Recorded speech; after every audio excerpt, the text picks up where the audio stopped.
Hello Gemini, Gemini Rising and Gemini Moon people. This is your monthly astrological horoscope for May 2017.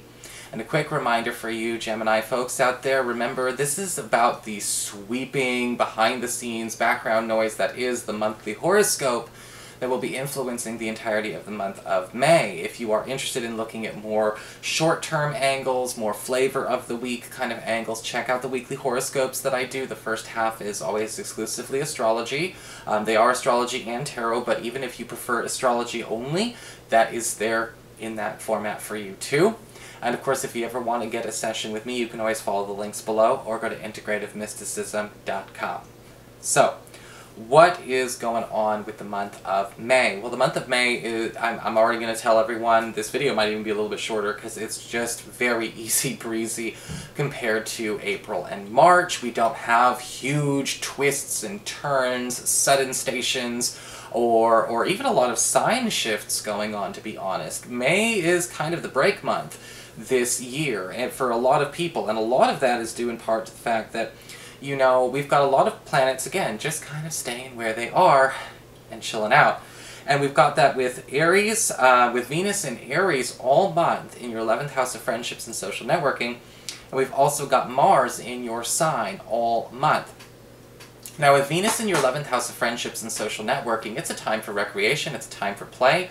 But it's also a time for those of you who are interested in maybe looking for new love or looking for new romance to hand the reins over to your friends, hand it over to your social contacts. You may be noticing that people want to set you up.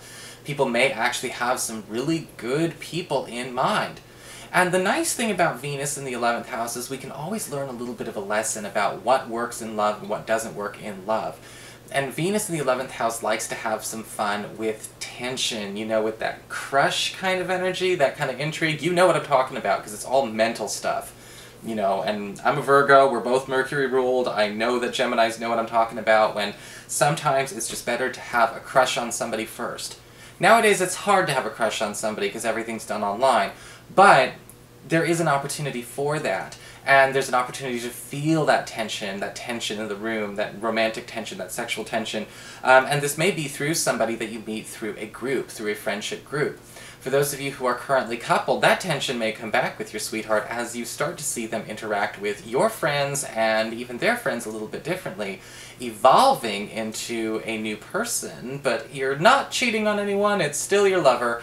But it's still very sexy to be able to kind of have that spin on things. It actually is a great time to start merging social circles, or if you've been hoping that your partner and your friends, or you and your partner's friends were going to get along a lot more, Venus is going to be doing all the hard work.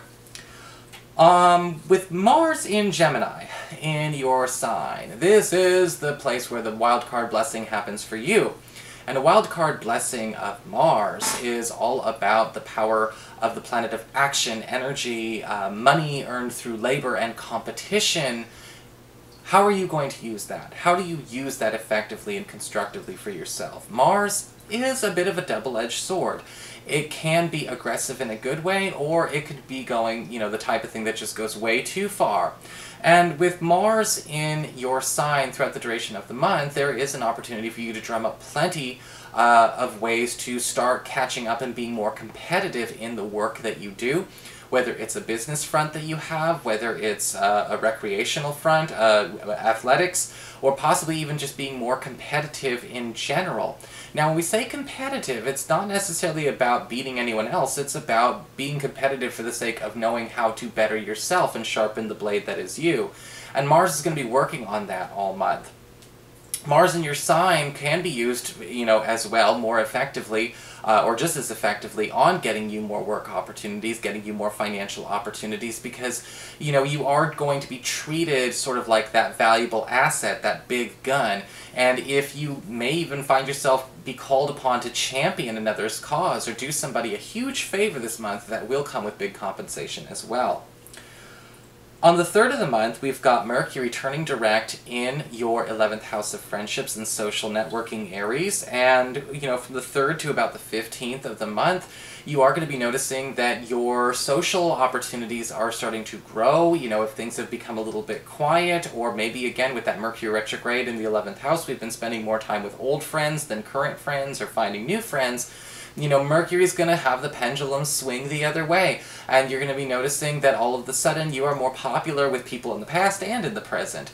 With Mercury in your 11th house of friendships as well, it's important to pay attention to where we need to keep dialogues open or start reopening dialogues, especially where communications with important friends and important confidants has gotten a little bit quiet. You'll have a chance to open those channels once more. On the 10th, we do have a full moon in Scorpio, in your 6th house of physical health, reputation, your work, and your schedule. And this full moon is kind of interesting because it can bring a strange sort of shift in how you handle your work schedule.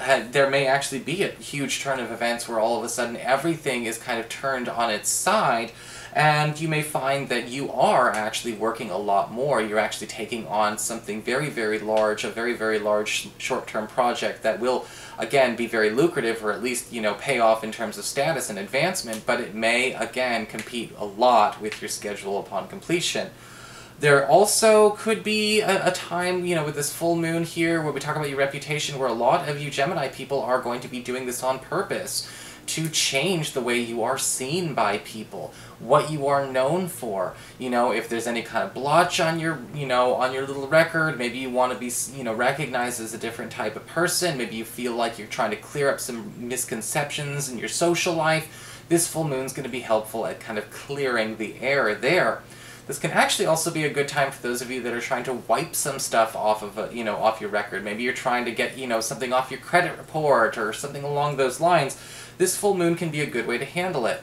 On the health front, full moon on the health front can indicate a need to take some extra special care of yourself, especially between the 10th and the 11th, as if there is already an issue you're dealing with, especially things like, you know, like a chronic thing, or, you know, like a chronic ailment, or possibly even, you know, anything having to do with mental or behavioral health. Be careful around the 10th, this year especially, because this moon may accidentally, you know, agitate things. But remember, it's only for a 48-hour period. You know, once you get through it, you're good. Just you know, don't worry about that. Focus on the good. On the 15th of the month, we've got Mercury moving into Taurus, into your 12th house, your past, your privacy, and your hidden zone. And a lot of you Gemini people are going to be switching themes in your social life. You know, big, bad, popular, out there socialite energy from April into early May. Well, the latter half of May is going to be focusing on how do we start bringing in people closer. How do we start evaluating who is qualified to handle the more substantial, the more meaningful, and possibly even the more sensitive information that comes with knowing you and being close to you. Now, with Mercury in the 12th house as well, there may be a need for you to start sharing some personal secrets or becoming more transparent as well with the general public, as this may actually enable you to attract more people, the right people who resonate with you. And that's a big theme of this month, Gemini, who resonates with you for real. It's not about quantity always, let me tell you. And, you know, with Mercury in the 12th house for the duration of this month, you may be learning a lesson or two about that. However, you will also be noticing people want to be confiding secrets in you as well, so a lot of personal and private information sharing going all around. But again, it is in the interest of everyone getting closer. On the 20th of the month, we've got the Sun moving into your sign, followed almost immediately, 5 days later, by a new moon in Gemini, in your sign as well. So we've got big birthday wildcard blessings for all the Gemini people. Now with the Sun in your sign, basically from the 20th of May all the way up until the 21st of June, a lot of you are going through some regenerative work. Okay, the Sun is talking about how do we increase the payoff and the payback and the payout of everything that you do.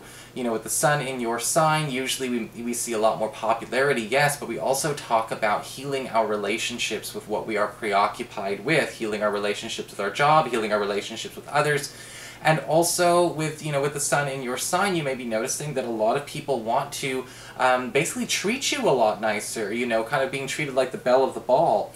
I will say what's important though with the sun is, again, getting more out of what you're already doing. This may be a time where a lot of you consider raising your prices. Some of you may actually also decide to up the ante when it comes to maybe a health routine that you are on. Take it easy, don't go too far. But it is all about sudden upgrades and upgrading everything. On the 25th, that new moon in your sign can also indicate a wonderful opportunity for a lot of you to plant a seed that you want to see germinated and made manifest within the next 90 days. What are you trying to start that's new? What is your little solar return New Year's resolution present that you're going to give yourself, Gemini people? Are you trying to maybe find a new place to live? Are you wanting to start a new relationship? Are you trying to get into a choice school? What is the gift that you want to give yourself with this new moon? And believe me, like I said, if you put enough energy into it between the 25th of this month and up until about the first week of June, get that started, get that ball rolling, it will snowball and substantiate by the time we get into August. So that is your horoscope. I hope you enjoyed it. If you did, please like, share, and subscribe. I appreciate it. And of course, if you ever want to get a session, you can always follow the links below or go to integrativemysticism.com.